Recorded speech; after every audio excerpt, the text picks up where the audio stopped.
세상에 떠도는 기묘한 괴담들. 첫 번째 이야기. 너무나도 완벽한 나의 인생은 파멸하고 말았다. 억대 연봉, 역세권의 고급 아파트, 고급 수입 세단, 젊고 아름다운 아내, 귀엽고 예쁜 딸. 큰 고민도 괴로움도 없다. 심지어 건강 상태도 완벽해서 마지막으로 아픈 게 언제였는지 기억조차 나질 않을 정도다. 누가 봐도 완벽한 삶 그 자체다. 하지만 모두가 부러워하고 조금의 부족함도 없는 인생 속에서 언제부턴가 나는 조금씩 이상한 도무지 이해할 수 없는 위화감을 느끼기 시작했다. 그 위화감의 시작은 아주 별것 아닌 작은 의문에서부터 비롯됐다. TV를 보고 있던 내 눈에 평범한 광고 하나가 지나간다. 조금도 아주 조금도 특별할 것이 없는 광고다.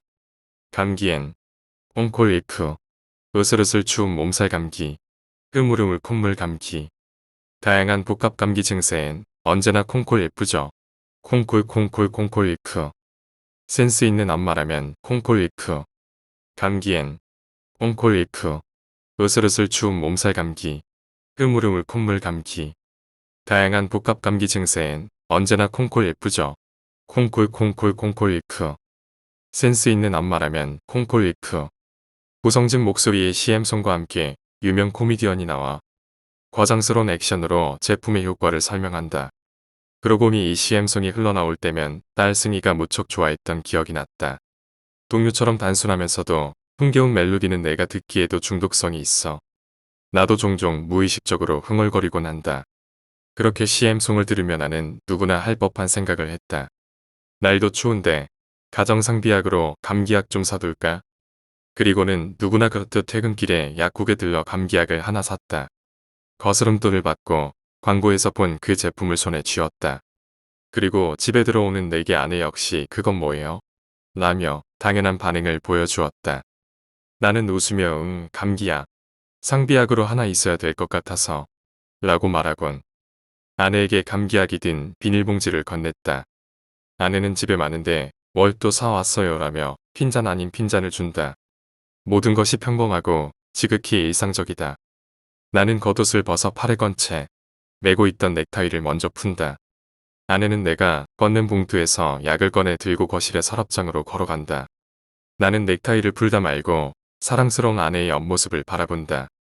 선이 곱고 아름답다. 착하고 온화하며 남편에게 순종적이다. 너무도 사랑하기에 나는 단 한 번도 아내에게 불만을 가져본 적이 없다. 아내의 하얀 손이 서랍장을 연다. 곱다. 가정주부라고는 믿을 수 없을 만큼 예쁘고 가는 손가락이 매혹적이다. 열린 서랍장 사이로 하얀 박스들이 보인다. 아내는 그 사이로 감기약을 차곡히 넣은 후 주방으로 걸어간다. 그러고 보니 어느새 주방에서 구수한 된장찌개 냄새가 새어나온다. 내가 오늘따라 된장찌개가 먹고 싶었던 걸 아내는 어떻게 알고 있을까? 뭐 상관없다. 부부란 원래 텔레파시가 통하게 마련이니까. 나는 완전히 풀린 넥타이를 들고 안방을 향해 걷는다. 헌데 왠지 자꾸만 기억에 남는다. 서랍장 안에 아내가 감기약을 넣으려고 연 서랍장 안에 들어있던 그 하얀 박스들. 뭐지? 나는 풀어헤친 넥타이와 겉옷을 침대 맡에 내려두고 거실로 향했다. 쓸데없는 궁금증이라고 치부해도 좋으련만. 마치 어떤 편집증처럼 방금 전에 본 서랍장 안에 그 하얀 박스들이 눈에 밟힌다.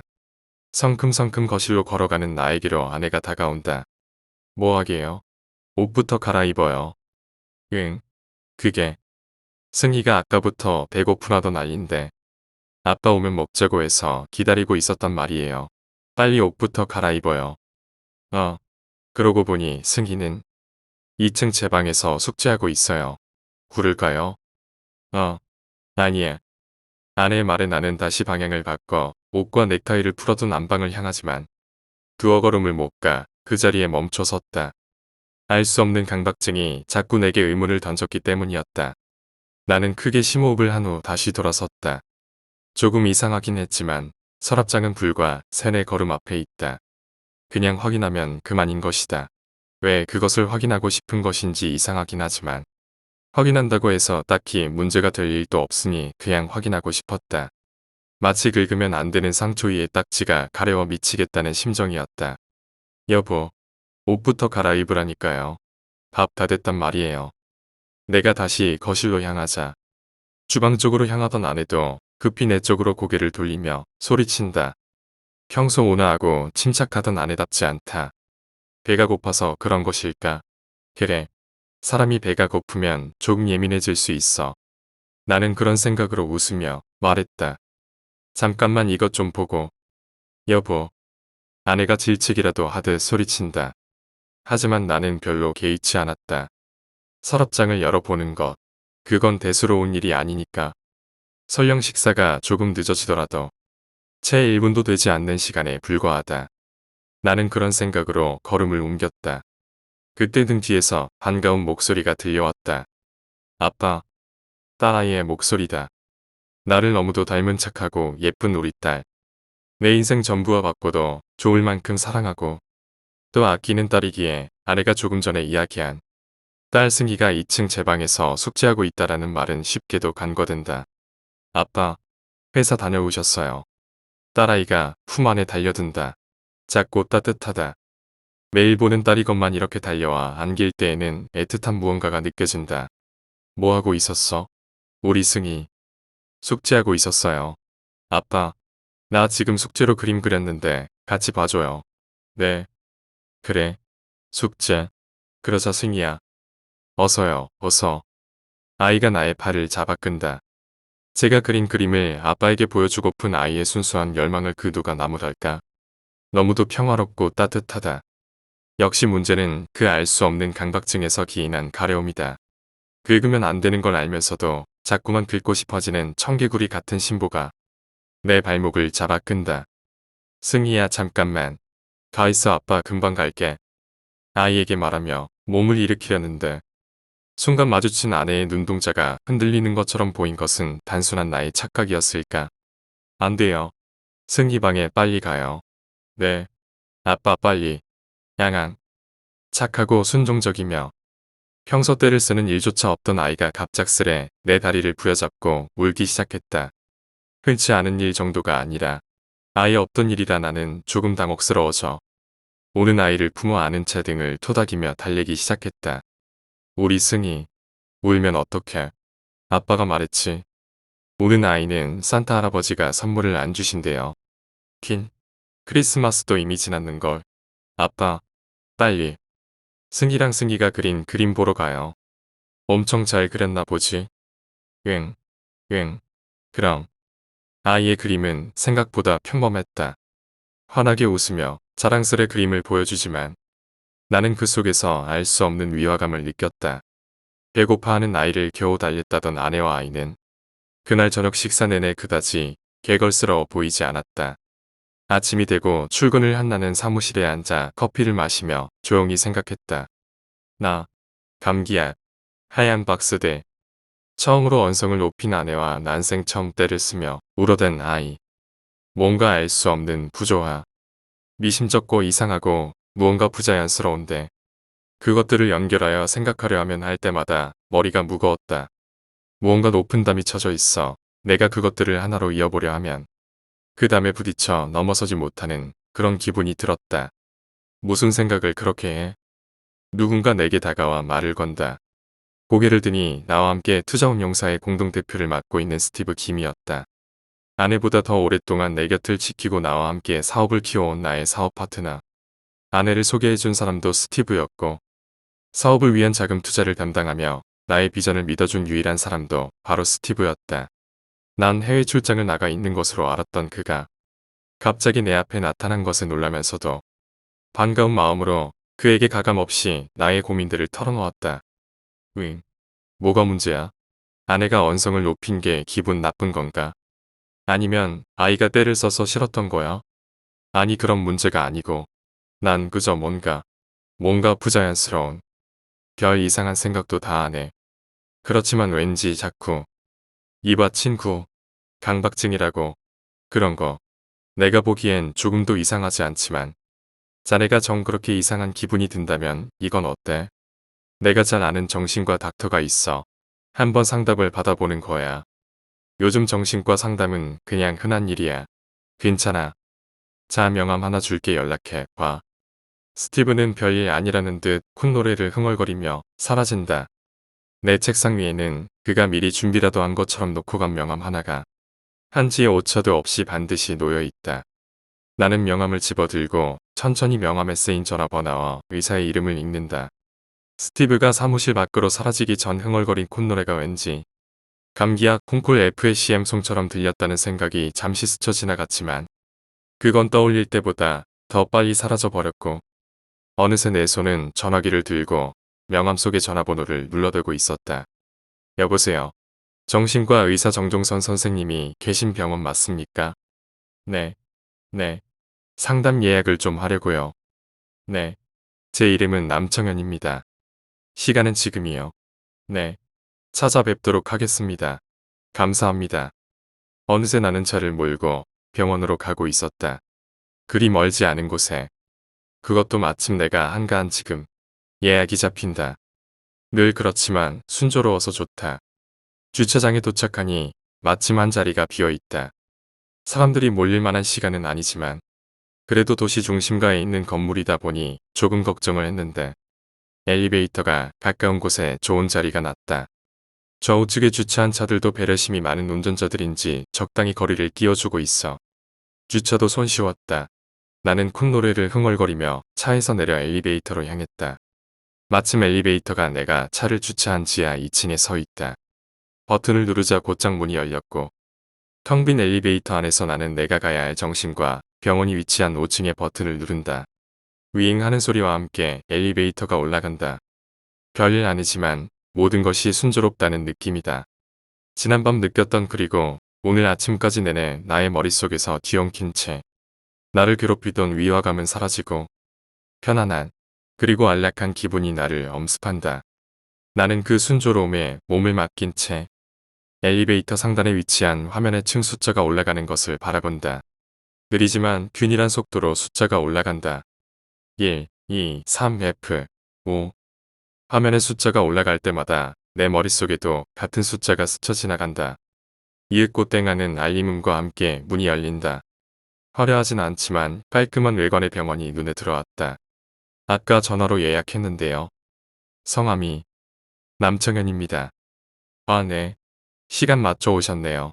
선생님 계시니까 안으로 들어가세요.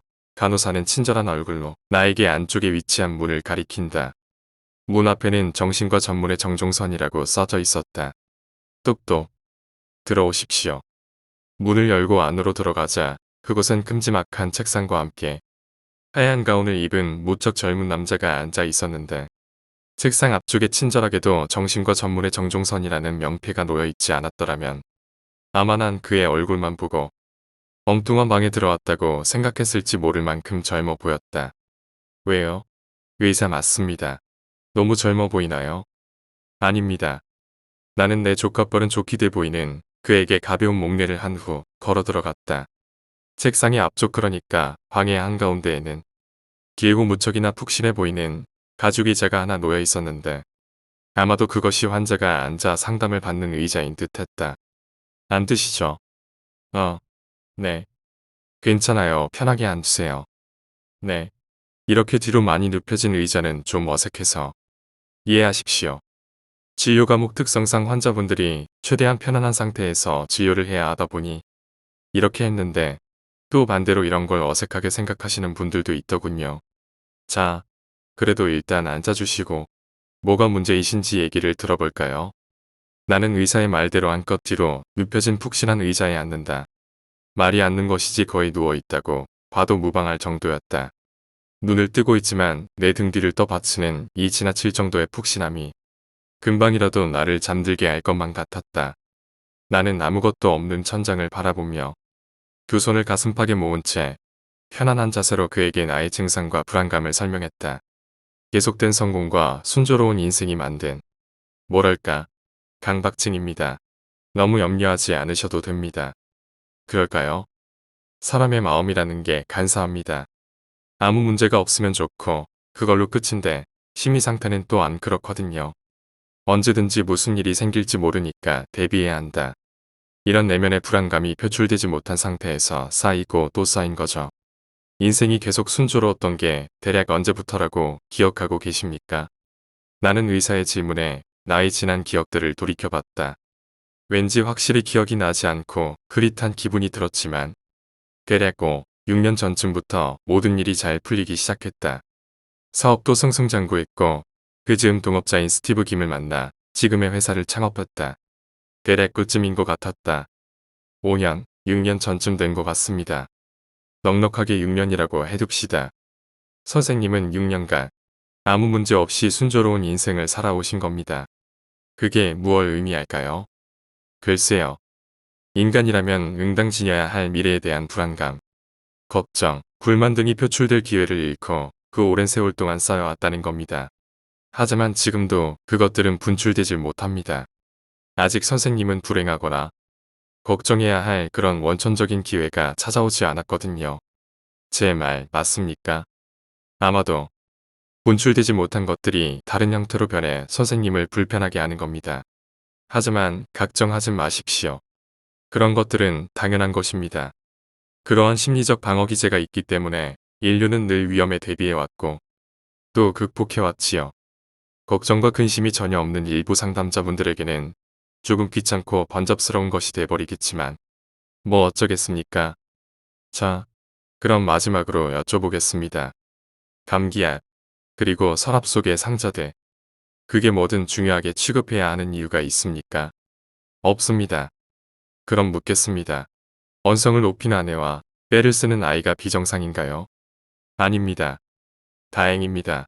환자, 아니 상담자가 상황에 대해 인식하고 왜곡되지 않은 판단을 할 수 있다는 것은 쉽게 치료가 가능하다는 뜻이거든요.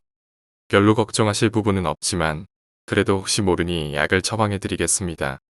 간단한 신경 안정제입니다. 부작용도 거의 없고 크게 문제가 되는 약물은 아닙니다. 하지만 제때 시간 맞춰 드시기 바랍니다. 약을 복용하고 있다는 사실 자체만으로도 심리가 안정되는데 크게 도움이 될 수도 있거든요. 제가 부정적인 이미지를 피하기 위해 환자보다는 상담자라는 표현을 쓰는 것처럼요. 감사합니다. 또 와야 할까요? 별 문제 없으시다면 다음 주에 또 한번 와주시는 게 좋을 것 같군요. 네, 또 뵙겠습니다. 비록 짧은 상담이었지만 만족스러웠다. 그의 말들은 설득력이 있었고 타당했다. 내가 느낀 알 수 없는 위화감과 부조화가 불안에 대비하기 위한 내면의 방어 기제라는 그의 말은 쉽게 나를 납득시켰다. 나는 엘리베이터를 타고 지하 주차장으로 내려가며 다시금 생각했다. 나는 아무 문제가 없다. 전혀. 하지만 나도 모르게 쓸데없는 생각과 한마디 말이 덧붙여준다. 너무도 불행과 위기에 대항하기 위해 존재하는 심리적 방어상이 지나칠 정도의 완벽한 행복에 대항하고 있었다. 쓸데없는 불안감을 조성하며 있지도 않은 위기에 대비하라고 속삭인다. 나는 엘리베이터에서 내려 차로 다가가 문을 열며 말했다. 몇 억짜리 고급 세단을 타면서 뭐가 그렇게 불안한 거냐, 남청현. 졸지 마라. 모든 게 완벽해. 너무도. 차를 몰고 회사로 돌아가는 도중. 나는 전에는 그렇게도 편안하게 느끼던 운전 중의 고요함이 왠지 낯설어져 라디오를 켠다. 운이 좋은 건지 아니면 나처럼 그 음악을 좋아하는 사람들이 많은 건지. 왕가위 감독의 영화 2046에 삽입됐던 시게루 오메바야시의 폴로네즈란 곡이 흘러나왔다. 현악기의 리듬감 있는 연주와 함께 슬프면서 뭔가 고독한 첼로 연주가 더해진다. 마음 역시 조금은 차분해진 기분이다. 너무도 내면의 소리가 자꾸만 커지는 기분이 들었다. 마치 그때와 유사했다. 아내가 서랍 속에 감기약을 넣을 때, 안에 가득 차 있던 상자들을 봤을 때, 그것을 확인하고 싶어지는 그 편집증적 강박관념이 다시 나를 가득 채운다. 긁으면 앓는데 자꾸만 긁고 싶어지는 가려움증처럼 끊이어봤자 좋을 게 없는 그 너무도 란 말이 자꾸 떠오른다. 너무도 감기엔 콩콜리프 으슬으슬 추운 몸살 감기 흐물흐물 콧물 감기 다양한 복합 감기 증세엔 언제나 콩콜 예쁘죠. 콩콜 센스 있는 엄마면 콩콜리프 감기엔 콩콜리프 으슬으슬 추운 몸살 감기 흐물흐물 콧물 감기 다양한 복합 감기 증세엔 언제나 콩콜 예쁘죠. 콩콜리프 센스 있는 엄마라면 콩콜리프 쓸데없는 생각에 집중한 탓인지 어느샌가 음악이 끝나고 CM송이 흘러나온다. 어찌 보면 모든 게 다 이 광고 탓이다. 이걸 보고 감기약을 사야겠다는 생각이 든 것부터가 강박증의 시작이었고 내 가려움의 시작이다. 나는 짜증스러운 표정으로 버튼을 눌러 라디오를 끈다. 하지만 왜일까? 왠지 음악이 멈추지 않고 어디선가 계속 들려오는 것만 같다. 감기엔 옹콜리프, 으슬으슬 추운 몸살 감기, 흐물흐물 콧물 감기, 다양한 복합 감기 증세엔 언제나 콩콜 예쁘죠. 콩콜 콩콜 콩콜리프. 센스 있는 엄마면 콩콜리프. 어느새 인간 나도 그 CM송을 입으로 읊조리고 있다. 빌어먹을 노래. 왠지 화가 났다. 연매출 500억대 회사의 공동 창립자이자 존경받는 비즈니스맨, 그리고 행복한 가정의 가장. 모든 것에 있어 성공한 내게 강박증은 작은 생채기에 불과했지만 그래서 더가 치밀었다. 뭐랄까. 하얗고 깨끗한 벽에 누군가 그려놓은 작고 보잘것없는 낙서 하나랄까. 그것 하나만 없다면 모든 것이 완벽해질 텐데라는 생각이 들었다. 너무도. 나는 제어할 수 없는 어떤 감정에 나도 모르게 차의 엑셀을 힘주어 밟는다. 불응하는 약간의 엔진음과 함께 차는 경쾌한 속도로 나아간다. 100km, 120km, 140km, 160km. 세단이지만 수억 원을 호가하는 고급 차량답게 조용하지만 신속한 가속력을 보여준다. 계기판의 바늘이 끝을 모르고 올라간다. 180km, 200km, 220km. 속도가 점점 빨라진다. 너무도. 젠장. 시끄러워. 시끄럽다고. 속도가 더 빨라진다. 그리고 무언가가 내게 속삭인다. 눈 좀 떠봐. 가쁜 숨을 몰아 쉬어보지만 상황은 이미 최악이었다. 무언가의 속삭임. 그것으로 인해 나는 급작스레 브레이크를 밟았고 고노를 돌던 차는 급작스러운 속도 감소를 견디지 못하고 회전하며 가드레일을 들이받았다. 조금만, 아주 조금만 더 나아갔다면 가드레일 밖으로 떨어졌을지도 몰랐다. 구겨진 가드레일 밖으로 보이는 풍경은 경각심이 들 만큼 위태로운 고가도로다. 좋기 230m는 넘어 보인다. 떨어졌다면 10중 8구는 죽었을 것이다. 과속하셨네요. 면허증 좀 부탁드립니다. 네, 네, 여기 있습니다. 어느새 인과경찰이 다가와 면허증을 요구한다. 나는 창문을 열고 그가 내민 과태료 통지서에 사인을 했다. 어디 몸이 불편하신가요? 안색이. 아닙니다. 원하시면 목적지까지 동행해 드릴까요? 아닙니다. 정말 괜찮습니다. 갈 수 있습니다. 과속은 위험하니까 조심해 주십시오. 해당 계좌로 기간 내에 입금하시면 20%가 경감되니까 숙지하시고요. 그럼 안전 운전하십시오. 경찰이 떠난 뒤에도 나는 차량을 출발시키지 못하고 한참 동안 핸들을 붙잡은 채 고속도로 갓길에 서 있었다. 단순히 나를 불편하게 만드는 강박증으로만 보였던 것이 점차 위험해지고 있다는 생각이 들어서였다. 단순한 우려는 아니었다. 방금 전 내 귓가에 들려온 그 말들이 또렷이 기억났으니까 눈 좀 떠봐. 그리고 저 가드레일을 뚫고 달리면 내가 있던 곳이 나와. 곧장 달려가. 그리고 눈을 떠. 심장이 두근거린다. 100m 달리기를 전력 질주를 했을 때도 이 정도로 세차게 두근거린 적은 없다. 이상할 정도로 쿵쾅거리는 심장을 부여잡고 나는 천천히 시동을 켠 후 핸들을 돌려 도로에 다시 진입했다. 왠지 그대로 있다가는 망가진 가드레일을 또다시 들이받고 아래로 추락할 것만 같은 기분이 들었기 때문이었다. 내 성공적인 인생을 그깟 강박증 하나 때문에 망칠 수는 없었다. 나는 차를 몰아 부지런히 도망쳤다. 운전하는 내내 또다시 그 강박증의 속삭임이 들려와 무언가를 들이받아 버리는 것은 아닐까 하는 불안감이 나를 미치게 만든다. 수년간 단 한 번도 느껴보지 못한 불안감이 나를 감싼다. 지난 세월 동안 나의 내면에 쌓여있던 그 괴물 같은 놈이 천천히 고개를 든다. 스티브, 스티브. 나는 소리를 질렀다. 이 시간이면 스티브는 늘 임원들과 회의를 하고 있을 거라는 사실을 알면서도 나는 경망스럽게 소리를 지르며 그에게로 달려갔다. 지금 이 순간 내가 믿을 수 있는 사람은 스티브뿐이었다. 나의 오랜 친구, 동업자. 그리고 그는 나의 가장 신뢰할 수 있는 멘토이자 조언의 대상이었다. 나는 그가 내게 아내를 소개해 줬을 때처럼 또 믿을 만한 정신과 의사를 소개해 주었을 때처럼 내게 확실한 방법을 제시해 줄 것이라고 믿었다. 스티브. 뭐야, 정연이 너, 왜 그렇게 흥분한 거야? 그 땀은 다 뭐야? 무슨 일이라도 있어? 지금 뭐 전쟁이라도 난 거야? 아니, 나를 죽일 뻔했어. 무슨 소리 하는 거야? 잠깐만. 임원 여러분, 우리의 회사의 디자인 담당이자 공동 CEO인 남청현 씨에게 큰 문제가 생긴 모양입니다. 제품 개발과 관련된 회의는 다음 기회로 미뤄도 될까요? 물론입니다. 사람들이 일사불란하게 회의실 밖으로 빠져나간다. 어떤 잡음이다. 불만의 표시도 없다. 신속하고 정확해서 왠지 경쾌하기까지 하다. 너무도. 오 청현, 내 친구. 도대체 무슨 일이야? 뭐가 널 그렇게 흠뻑 젖게 만든 거야? 죽일 뻔했어. 죽일 뻔했다고. 내가 날 가드레일 넘어 아찔한 곳으로 날 내가 금방이라도 패닉 상태에 빠질 듯 소리 지르며 혼란스러워하자 보다 못한 스티븐은 내 얼굴을 강하게 부여잡은 채 진정하라고 소리쳤다. 진정해. 진정하라고. 내가 준 명함의 의사는 만나본 거야? 응. 설명도 듣고 남득도 했어.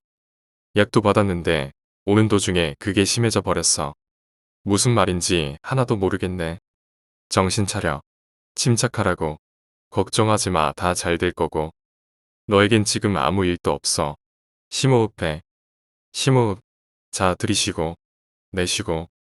나는 다시금 스티브에게 병원에 가고 그곳에서 젊은 의사를 만나 상담을 받은 뒤 사고가 나기까지의 이야기를 들려주었다. 젠장. 왜 그래, 청현. 지금까지 잘해왔잖아. 왜 갑자기 그런 강박증이 생긴 거야? 모르겠어. 그 망할 감기약 때문인가? 몰라. 모르겠어. 내가 혼란스러워하자. 스티브는 그런 내 모습을 보며 한동안 생각에 잠기더니 이내 내 어깨를 붙잡으며 말했다. 의사는 아니지만 난 그렇게 생각해. 모든 일엔 원인이 있고 그에 따른 결과가 있어.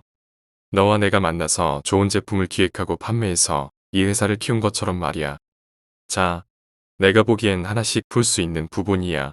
하나씩 하나씩 해보자고. 그게 무슨 감기약, 거실에 서랍장, 가짓 거 열어보지 뭐. 그게 뭐 대수라고. 그럼 강박증이 풀리겠지. 하나씩 줄여보자고. 그러다 보면 뭔가 극복할 수 있는 해법이 나오지 않을까. 아, 스티브. 괜찮아. 가자, 지금 당장. 나의 가장 친애하는 동업자가 이렇게 곤란을 겪고 있어서야. 우리 사업이 잘 될 수가 있나. 당장 가자. 스티브는 나를 향해 웃어 보이며 나를 이끌고 밖으로 나간다.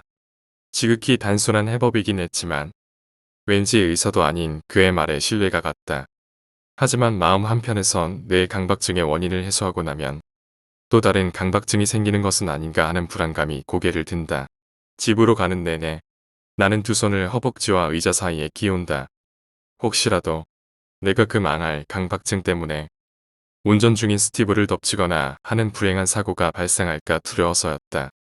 딩동, 딩동. 잠깐만, 내가 열게. 아, 그렇군. 여긴 너의 집이었지. 어서 열어봐. 그 망할 서랍장 열어보고. 감기약도 걷어차 버리자고.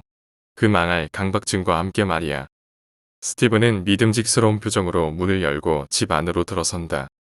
와이프는 이 시간엔 학교로 아이를 데리러 갈 시간이야. 깔끔하네. 아무도 모르게 확인만 하고 아무 일도 없었던 것처럼 오케이. 스티브가 나를 보며 싱긋 웃어 보인다. 아무 걱정도 하지 말라는 듯한 표정이다. 그렇다.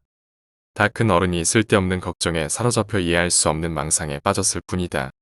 단지 그것뿐이다. 스티브의 말대로 다 털어내고 본연의 나로 돌아오면 그뿐인 것이다. 자, 서랍장은 어떤 거지? 저것인가? 응, 그쪽 세 번째 서랍이야. 스티브가 거실 TV 아래쪽의 서랍장을 향해 당당히 걸어간다. 넓은 어깨와 등이 믿음직스럽다. 나는 구두를 벗어두고 스티브를 따라 안으로 들어갔다.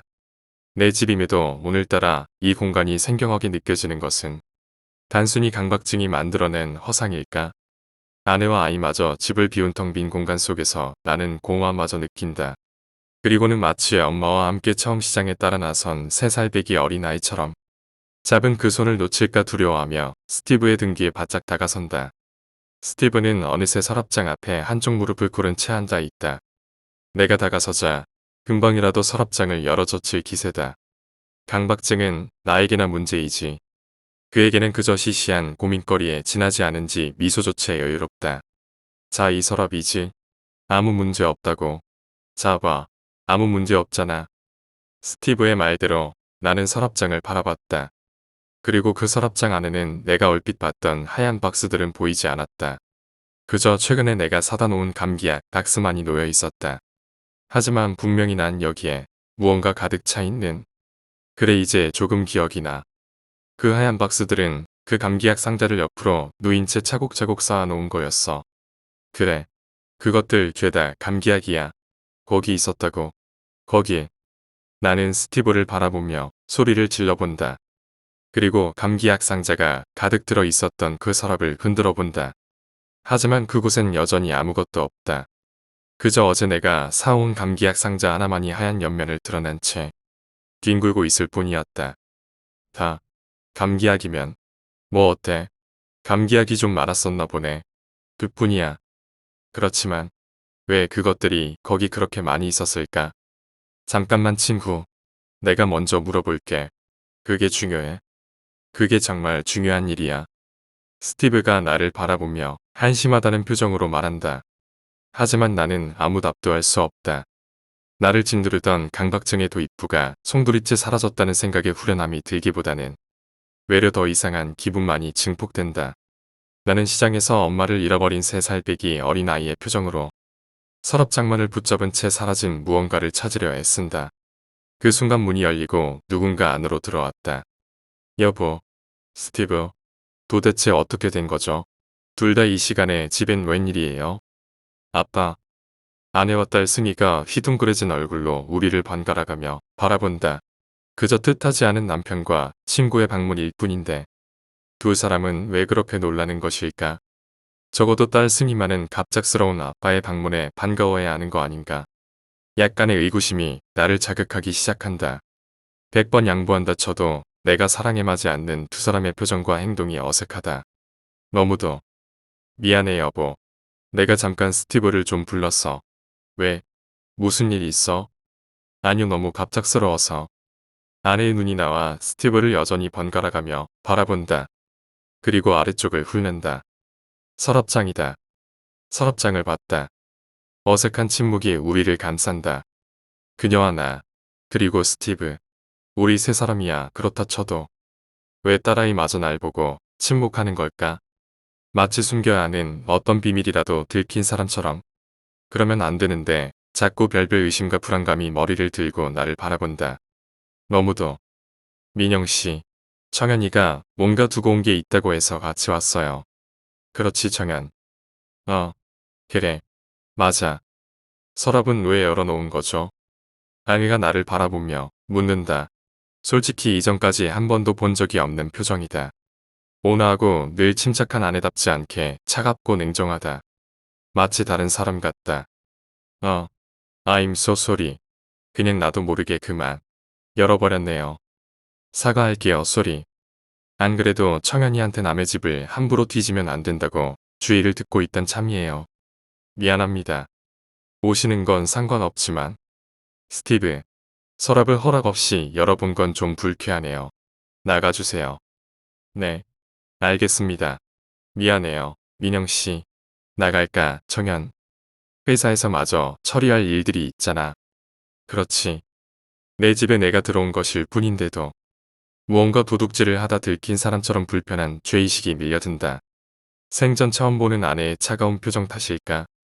아니면 쫓겨나듯 급히 밖으로 나가는 아버지를 보면서도 끝내 한마디 말조차 걸지 않는 딸아이 때문일까? 나는 서둘러 엘리베이터 버튼을 누른 후 안으로 들어가려는 스티브를 붙잡고 물었다. 어디 가는 거야? 회사. 봤다시피 아무 문제 없잖아. 스티브는 엘리베이터 문이 채 닫히기도 전에 1층 버튼을 누른다. 태어난 척하고 있지만 그의 눈빛이 흔들린다. 나는 그의 눈빛에서 확인할 길 없는 사태의 심각성을 느끼고 그를 따라 서둘러 엘리베이터에 탄다. 뭐야? 도대체 뭐냐고. 봤잖아. 노 프라블럼. 너의 과민 반응이야, 청현. 진정하라고. 그런 거야? 정말 그런 거야? 겨우 감기약 가지고 왜 그래? 아무 문제 없는 걸 너도 봤잖아. 그럼 넌 왜 지금 나랑 눈을 못 마주치는 건데?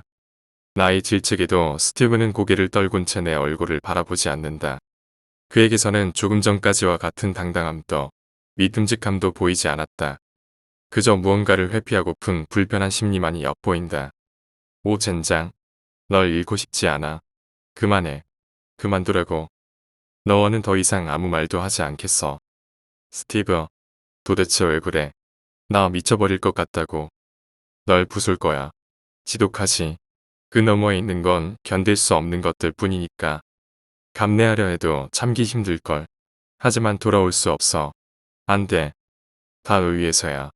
널 망칠 수 없어. 나는 자꾸만 빙빙 돌려 말하는 스티브에게 화가 나. 한 번 더 버럭 화를 내며 부들부들 떨고 있는 그의 멱살을 움켜준다. 말해. 그게 뭐든. 날 기만할 권리는 없어. 스티브가 드디어 나를 바라본다. 그의 눈빛에서 씁쓸한 회한과 슬픔이 묻어나온다. 진득한 고독의 향취도 함께. 꼭 알아야겠어. 그래. 내 집으로 가자. 스티브의 집. 아주 오래전에 한번 와본 적이 있었다. 아내도 아이도 없는 그의 집은 혼자 사는 남자의 집치고는 꽤 넓었다.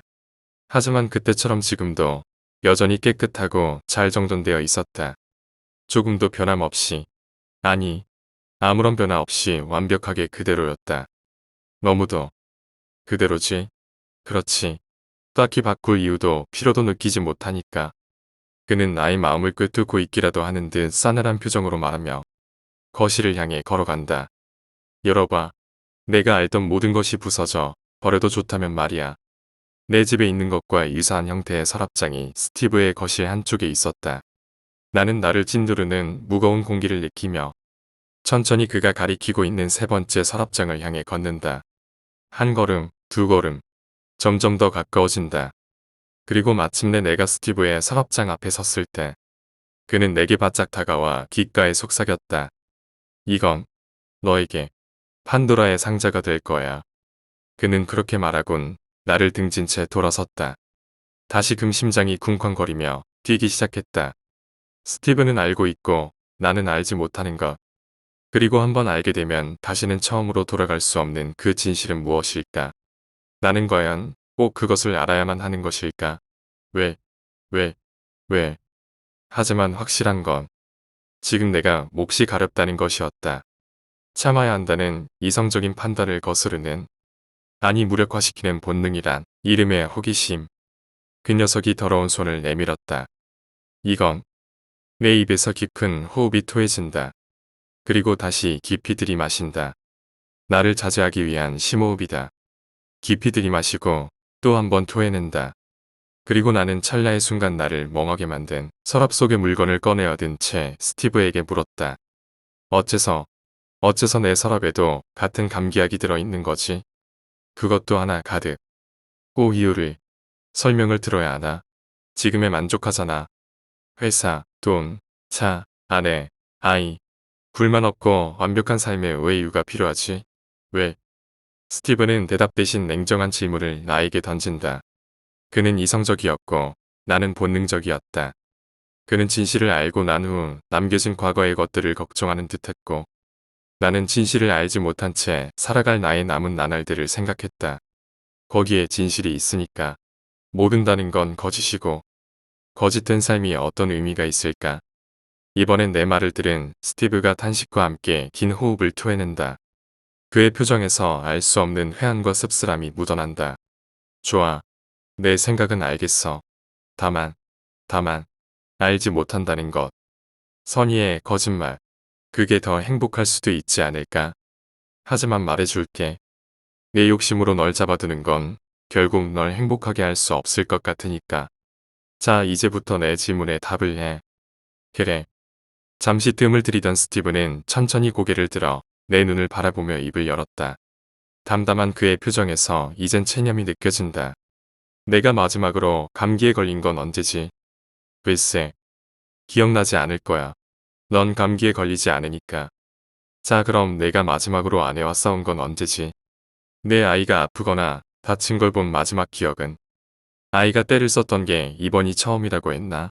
어때? 잘 생각해봐. 그게 가능한 일인지. 내 인생은 모두 다 성공적이고 조금의 불만도 위험도 없어 왜일까? 잘 생각해보라고. 그게 현실적으로 가능한 일들인지. 스티브가 연거푸 질문을 쏟아낸다. 하지만 나는 아무것도 답하지 못했다.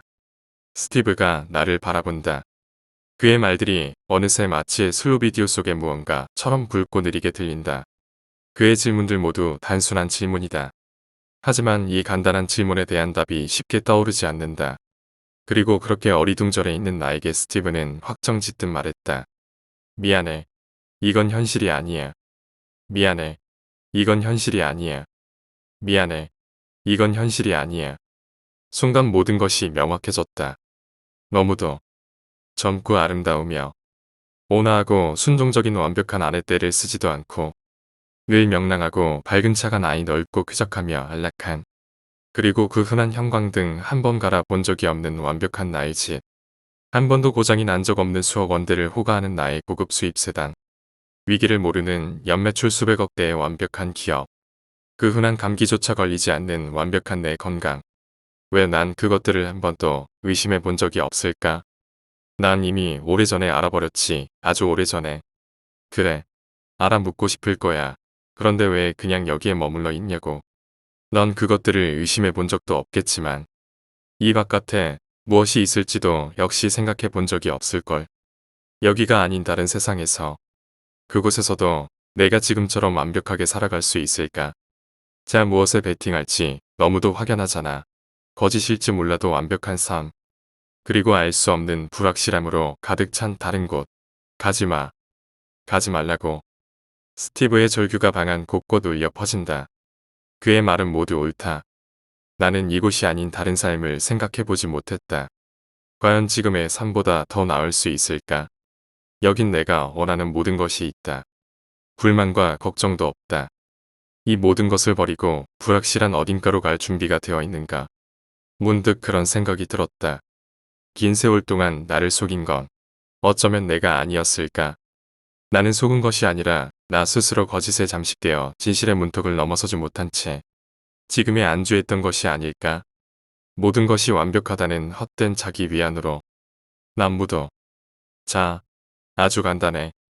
고민하는 나에게 스티브가 돌연품에서 무언가를 꺼내 내 앞으로 던졌다.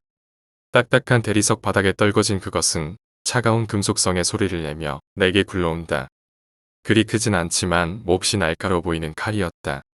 죽는 거야. 스스로. 이 완벽한 인생에선 그 무엇도 널 해치지 못하니까. 자살. 그게 바로 이 완벽한 인생을 버리고 불확실한 세상으로 나아가는 유일한 열쇠지. 자살. 내가 처음은 아니야. 그 이전에도 있었지. 완벽함은 왜 인간을 만족시키지 못할까?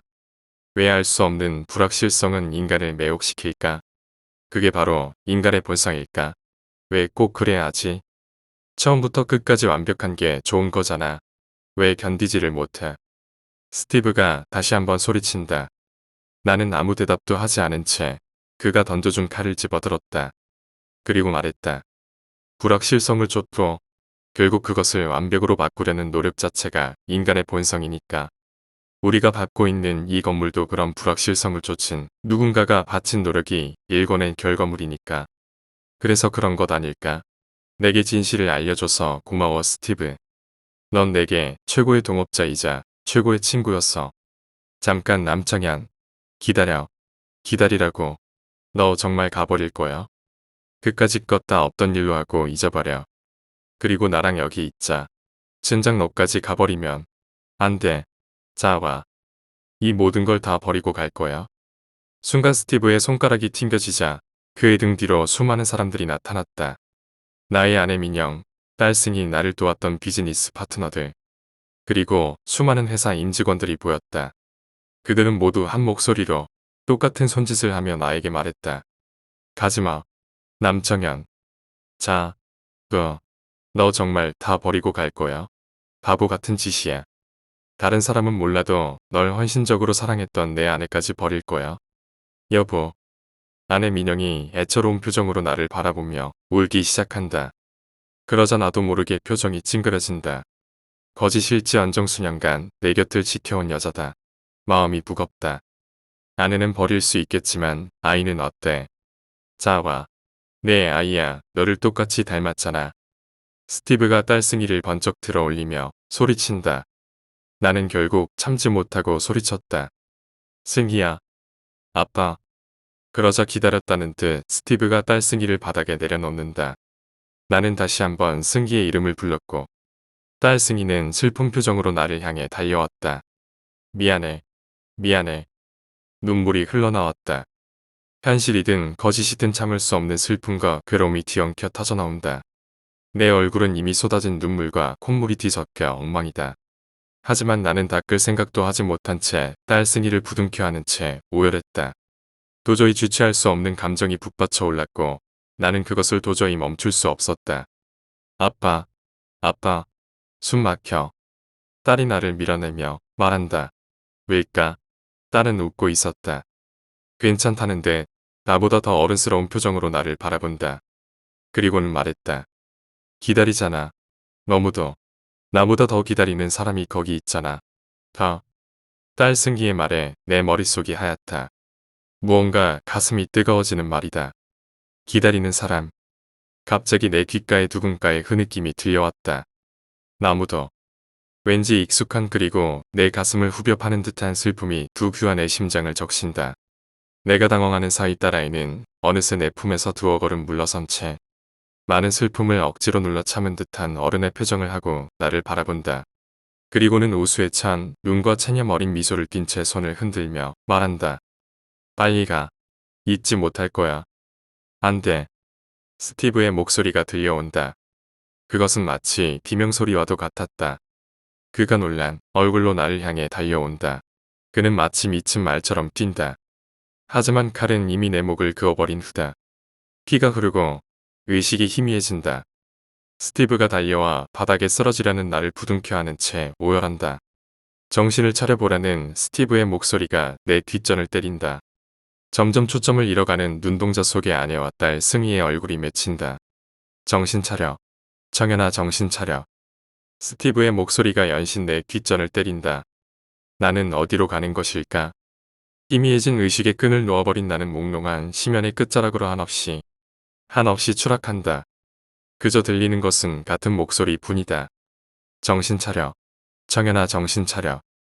정신 차려. 정연아 정신 차려. 의식은 없는데 목소리는 계속 들려온다. 처음보다 점점 더 굵어지고 조금 더 애절하게 들렸지만 왠지 더 정겹다. 정신 차려.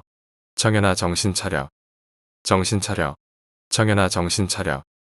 한층 더 굵어진 목소리는 가래가 끓고 텁텁한 목소리로까지 변하였지만 내 귀엔 그것이 쉽게 들리지 않는다. 왠지 벌떡 일어나 그 목소리의 주인공을 얼싸안고 뺨을 비비며 반가움을 표해야 할 것만 같은 기분이다. 정신 차려. 정연아 정신 차려. 어두운 방 안에 혼자 있는 것처럼 느껴지던 찰나의 순간 마침 아침 해가 뜨듯 누군가 창에 커튼을 연다. 밝은 빛이 들어온다. 무더운 여름의 아스팔트 위에 떨어진 아이스크림처럼 나의 의식이 그 빛 속에 녹아든다. 그리고 놀랍게도 의식이 돌아오고 있습니다. 정말입니까? 선생님 감사합니다. 감사합니다. 아니요. 저희가 한 게 있나요? 다 환자, 가족분들께서 긴 시간 노력한 덕분이죠. 곧 의식이 돌아올 겁니다. 아직은 회복 단계라고 보시면 됩니다. 당장 거동까지 하시는 건 어렵겠지만 얼마 안 가 거동도 예전처럼 하게 될 겁니다. 정말 축하드립니다. 낯선 목소리와 낯익은 목소리가 동시에 들려왔다. 나는 감았던 눈을 떴고 환호와 함께 애절한 흐느낌이 더해졌다. 밝은 빛과 낯선 공간이 두 눈을 어지럽게 한다. 모든 것이 혼란스럽고 어지럽다. 하지만 한 가지만은 확실하다. 난 드디어 현실로 돌아왔고 지금 내 손을 잡은 이 따뜻한 두 손이 바로 나의 진짜 가족의 것이라는 것.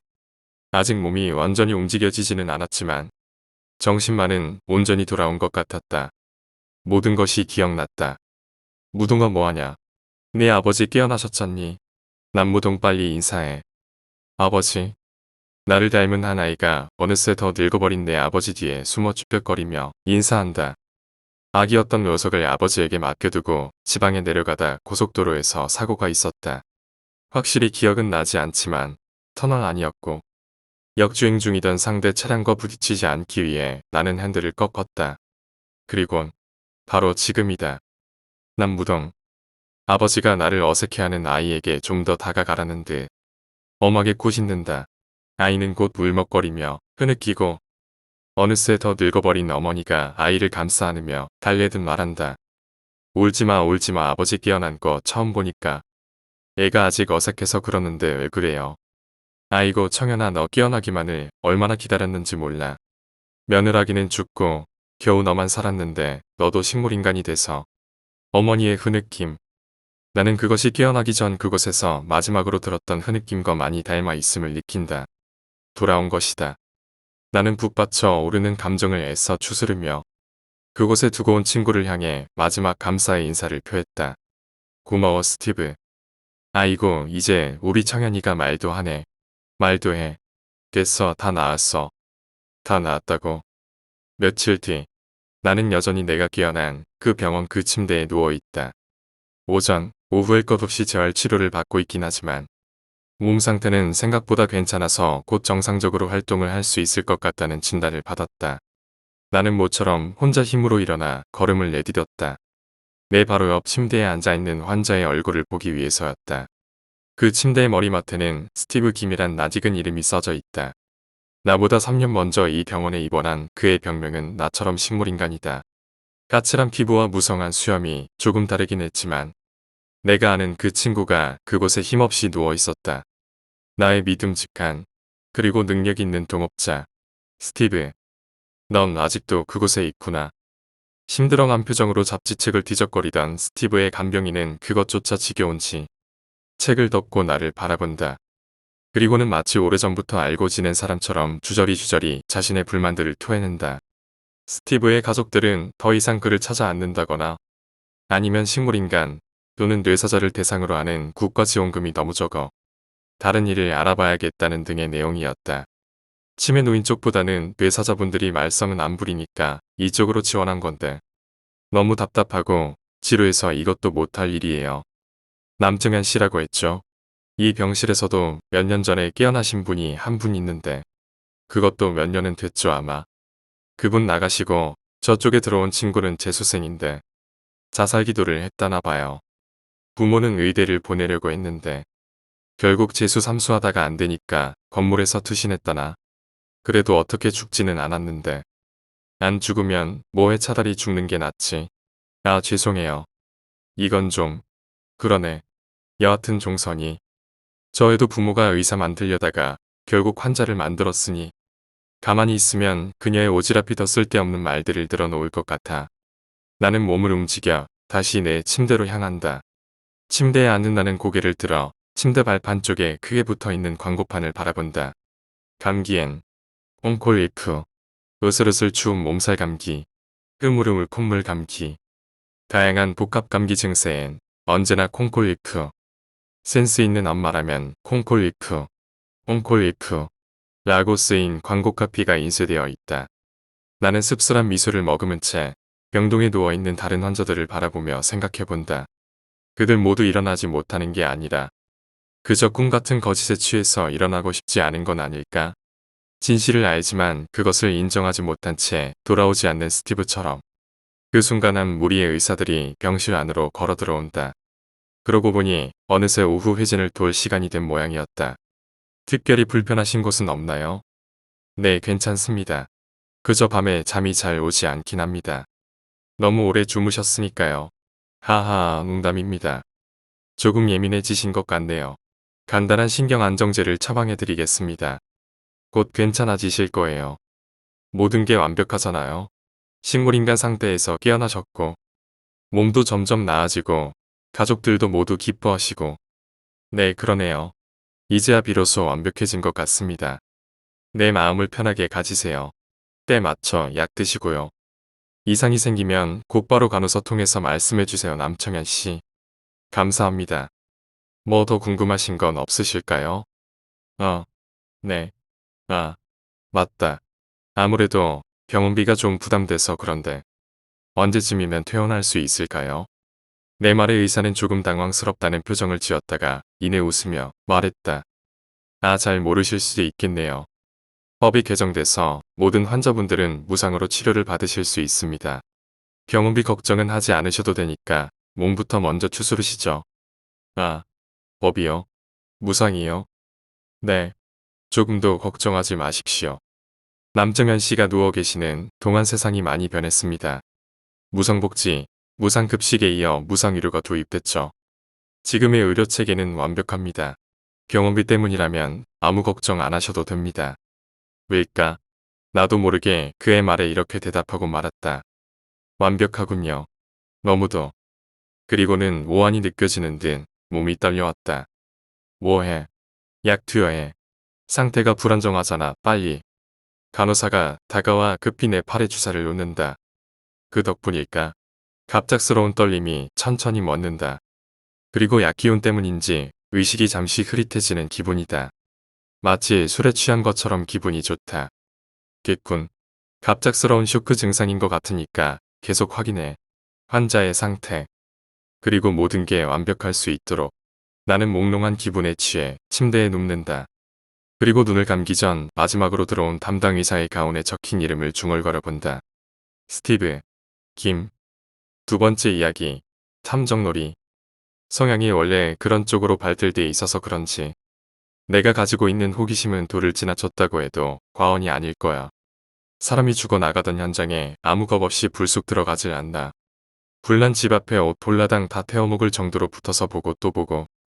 누가 교통사고라도 당한 날에는 그곳에서 나 홀로 탐정놀이를 하며 경찰 대신 꼴값을 떨곤 했었어.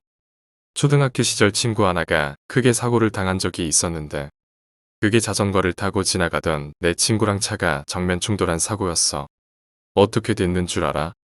차가 뒤집어졌어. 하하하. 거짓말 아니야. 내 친구 자전거는 앞바퀴만 조금 휘어졌을 뿐 아주 멀쩡했어. 하지만 안타깝게도 운동 쪽으로 적성을 잡아 나가던 내 친구 녀석은 그 사고 이후에 결국 운동을 포기해야만 했어. 사고를 직접 목격하진 못했지만 사고가 난 장소를 면밀히 보고 나니까 대충 동선이 그려지더라고. 내 친구는 내리막길로 쭉 내려가던 중이었고 소형차는 아마 마트 쪽에서 좌회전했던 걸까? 아무튼 그때 운전자가 내 친구를 발견했고 바퀴를 갓길로 향한 듯 보였어.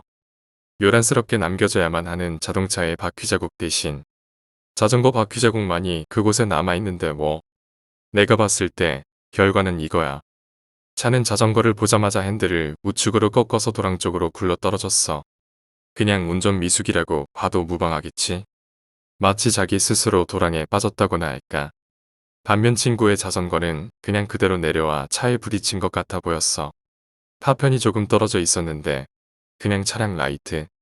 결과는 어떻게 나왔냐고. 내 추리가 완벽했어. 차량 운전자는 아주 머니셨는데 갑자기 전력 질주로 내려오던 자전거를 피하려고 핸들을 꺾은 것이 바로 그 도랑이었대. 내 친구는 당황해서 브레이크도 못 밟고 그냥 차에 박은 거였고 말이야. 신기하게도 내 주제남은 현장에서는 의외로 적중률이 높아서 난 사건 사고가 있을 때마다 그런 곳에 들러서 탐정놀이를 하곤 했어. 그때 참 꿈이 많았는데 형사가 되고 싶었어. 근데 알잖아. 어린 시절 꿈은 결국 현실에 반영되지 않는다는 걸 말이야. 아마 대부분 내 너의 친구들이 다 그렇게 살아왔을 거야. 근데 이 젠장 맞을 습관이라는 건 절대 고쳐지는 게 아니었더라고. 웃기게도 난 뭔 일이 터지면 어느샌가 그 자리에 서 있었어. 심장이 막 두근대고 말이야. 난 그런 걸 조사하기보다는 즐기는 쪽에 더 가깝더라고. 형사라는 직업을 그냥 꿈으로 간직하는 게 나았어. 적어도 나한텐 말이야. 왜냐하면 난 정도가 좀 심했었거든. 왜 관음증이라고 하잖아. 남들을 훔쳐보는 것에 즐거움을 느끼고 쾌락을 느끼는 거 말이야. 못 쓰고 보니까 좀 변태 같지만 나한테도 약간 그런 끼가 있었어. 사람을 직접 보고 즐거움을 느낀다기보다는 사람이 떠난 자리를 보고 느끼는데 즐거움. 뭐 그런 거 말이야. 그래서 난 남겨진 물건들을 보는 걸 참 좋아했어. 남아있는 캔, 음식, 젓가락, 수저 등등. 그것들은 모두 그 시간 속 현장을 담고 있는 증거들이잖아. 그것들을 바라볼 때면 내가 마치 과거를 보는 듯한 느낌을 받았어. 과연 어떤 과거일까? 어떤 모습이었을까? 어떤 생각을 하고 있었을까? 그 궁금함이 심장을 두근거리게 만들고 날 더 흥분시켰어. 아, 오해는 말아줘. 얼굴에 홍조가 올라올 정도로 흥분하는 변태는 아니었으니까. 뭐 어찌됐던 옛날에 비하면 지금은 정말 세상이 참 좋아졌다고 해야 할까. 이후로 사건 사고가 없었어. 아니 그것들을 목격할 시간이 없어서였는지도 몰라. 공부하랴 아르바이트하랴 뭐 돌아다닐 일이나 있었겠어. 일어나는 사건이라고 해봐야 절도사건, 절도사건, 절도사건. 지겹다 정말. 절도사건은 정말 지루하기 짝이 없어. 뭐 아니면 도인계. 그런 사건은 대부분 친구 아니면 생판 모르는 사람이 범인이었어. 재미없어 그런 것들은 남기는 게 전혀 없었거든. 그렇게 시간이 흐르고 난 대학생이 됐어. 남들처럼 시답잖은 신입생 시절을 거쳐 어느덧 2학년 1학기를 마무리할 즈음 난 대학 생활을 정리하고 슬슬 군입대를 결정하고 있었지. 중간고사 끝나고 과대가 대학로 앞에서 술을 먹자고 제안을 했어. 난 뭐 할 것도 딱히 없고 알바도 쉬는 날이라 참석을 결심했어. 열댓 명 정도 왔을까? 그날은 비가 좀 많이 오는 그런 날이었는데 못 더운 날씨만큼이나 기분 더럽게 만드는 그런 날로 기억해. 왜 비가 주적주적 내리는 거 있잖아. 쏴 하고 내리쏘면 시원하기라도 하지. 주적주적 한도 끝도 없이 내리는 비 알아? 기분 참 더러운 찐덕찐덕한 그런 기분. 그나마 술집에 에어컨 덕에 개운하기라도 했지. 그런 날은 밖에 나가고 싶지도 않았어. 아무튼 술자리가 끝나고 갈 사람은 가고 난 술 좀 깰 겸 해서 당구장에 올라가고 뭐 그렇게 술자리는 끝이 났어. 그렇게 난 술에 취해 집에 들어갔어. 그리고 그 다음 날 난 그날 술자리에 있었던 2명의 동생들을 보지 못했어. 어제 술을 많이 마신 것도 아닌데 꼭 범생이들 같던 두 녀석은 끝내 나타나지 않았어. 그리고 학교는 떠들썩했는데 전날 철도에서 사고가 있었나봐. 내 불안한 직감은 적중했고 학과 사무실에선 수군대는 소리가 들려왔어. 그 사건. 어쩌면 그 사건은 나한테 있어서 인생의 터닝포인트가 되어준 사건이기도 했어. 그날 결석한 그 2명의 동생. 전날 술자리에서 술을 함께 먹었던 그 두 동생이 다음날 시체로 발견됐어. 올드한 이유로 과대를 포함한 대부분의 동기들이 다 동생들이었는데 별로 친하진 않았어도 그 둘이 죽었다는 소식에 충격을 받게 됐어. 비 오는 날 그렇게 술에 취해 집에 귀가하다가 그 둘은 기차에 치여서 죽었대.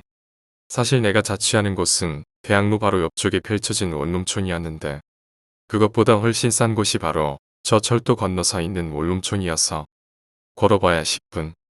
그 정도밖에 안 걸리는데 돈은 340만 원 더 썼어.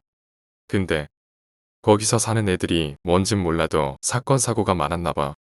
당연히 그쪽 건물에 사는 사람들이 어떤 사연으로 그 집을 떠났는지 알 수 없었기에 사람들은 특히 신입생들은 어디서 그런 소문을 듣고 왔는지 쾌적한 환경의 신설 원룸촌을 선호했어.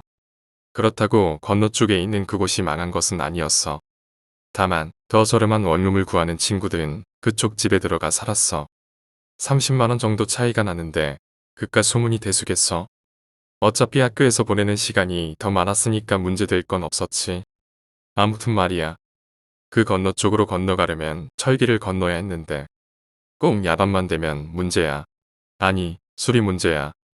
왜 차단기가 내려갔는데도 그 밑으로 꾸역꾸역 들어갔느냔 말이야.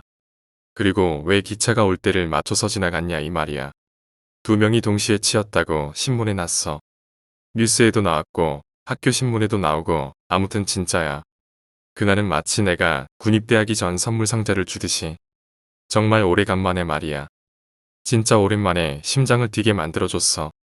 이미 사건은 종결됐지만 내 수사는 아직 시작도 안 됐으니까 말이야. 게다가 현장은 채 하루가 지나지 않은 곳이었고 내 깊은 곳에선 알 수 없는 감정들이 꿈틀대기 시작했어. 흥분되면서 안타깝고 기대되면서 죄책감도 들고 그렇게 난 오후 수업이 끝나자마자 4시에 있을 수업을 기다리지 않고 그곳으로 달려갔어. 비가 그치고 애가 쨍쨍한데 대충 뉴스에 나온 곳으로 가보니 이미 웬만한 흔적들은 몽땅 지워놨더라고. 아쉬웠지만 난 그마저도 감사했어. 고정 눈을 동그랗게 뜨고 이것저것 살펴대기 시작했어. 그곳은 하교, 등교회엔 거의 사람들이 오가는 곳이 아니어서 날 이상하게 쳐다보는 사람이 없었기에 난 더욱 그 현장에 집중을 할 수 있었어. 천천히 저우 땅 아래를 둘러보며 그곳을 살펴대기 시작하는데 말이야. 그곳에서 뜨뜻미지근한 풀냄새가 올라오는데 난 아직도 풀냄새를 맡으면 그때의 추억이 생생하게 기억이 나. 그리고 그 풀들 사이를 일일이 손으로 들춰보면서 그곳을 살피기 시작했어. 경찰들이 다녀간 후라 또 사람들이 지나다닌 곳이었기에 별로 남겨진 흔적은 없었겠지. 하지만 분명 동선은 남았을 거야. 왜냐면 그날은 비가 왔었으니깐 말이야. 난 열심히 동선을 찾았어. 분명히 이 두 녀석이 어디서 걸어왔고 어떻게 걸어갔는지 발견할 것만 같았지. 남들이 지나다니는 그런 길은 이미 흔적이 없었어. 진흙발투성이었고 자동차, 자전거가 쓸고 간 자리엔 어떤 흔적도 발견할 수 없었어. 보도된 뉴스에선 사람들이 다니던 그곳을 집중해서 찍지 않았어. 그렇다면 얘들은 분명 이상한 새끼를 이용한 게 틀림없는데. 답답한 마음에 난 버스 정류소 의자에 잠깐 앉았어. 그리고 눈을 감았어. 술에 취했고 밤이었고 비가 내렸다. 성큼성큼은 아니더라도 얘들 역시 비를 피해 발빠르게 발걸음을 옮기고 있었을 거야. 급했겠지. 우산도 없는데 그곳에서 비를 맞는 건 정말 짜증났을 거야. 그렇다면 그렇게 술에 취한 것도 아닌 것 같아 보인단 말이지. 술에 취하면 비를 맞던 눈을 맞던 상관없잖아. 얘들 정신은 온전했다. 근데 기차에 치였다. 뭔가 이상했어. 그래서 난 다시 생각을 하기로 했어. 그 순간 딸랑딸랑 소리가 들려왔어. 저건 곧 기차가 들어온다는 신호야. 눈을 뜨니까 정말 저 멀리서 기차가 오고 있더라고. 기차가 오는 장면을 유심히 보니까 말이야. 과연 저들이 치였는데 아무런 흔적이 남지 않았을까? 라는 생각이 들었어. 물론 경찰이 와서 흔적을 대충 지웠겠지.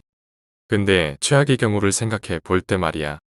시신이 철로에 깔렸다면 주변에 뭐 이것저것 핏자국이라든지 옷가지 뭐 등등 남았을 거 아니야. 차량 사고가 아닌 인사사고라고 해도 말이야.